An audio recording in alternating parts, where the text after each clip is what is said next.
beti i plagosur rënd, bashkëudhëtari i tij, i cili quhet Mushi Shaljani, apo ndryshe Sheqeri, dhe ishte, siç rezultoi më vonë, Mustafa Shaljani, apo Sheqeri, që duhet jetë një nickname apo jo eni, i cili rezulton që të ketë qenë edhe agent i Agjencisë së Mbikëqyrjes Policore. Çfarë donte ky me Gilman Dodanin? Pra ishte një lloj bodyguardi i tij apo thjesht një mik i rastësishëm? Tani këtë nuk mund ta themi.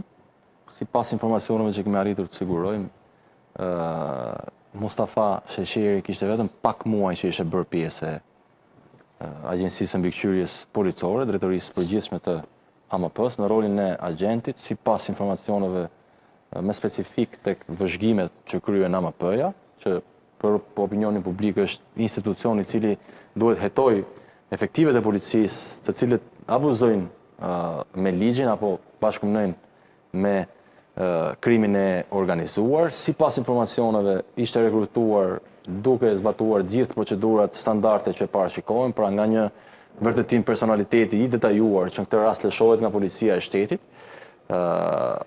duke ndjekur hallka deri në rekrutimin e tij në këtë pozicion. Çështja është që ai nuk mund të japë vetëm në këto momente shpjegime mbi këtë lëvizje dhe udhëtim 4 ditor jashtë territorit të vendit. Manualet, procedurat kërkojnë që në rastet e lëvizjes jashtë vendit, punonjës të kësaj kategorie apo këtij niveli apo këtyre institucioneve të agjensive ligjzbatuese duhet marrin dhe leje, pra duhet ta raportojnë lëvizjen e tyre jashtë territorit të Shqipërisë.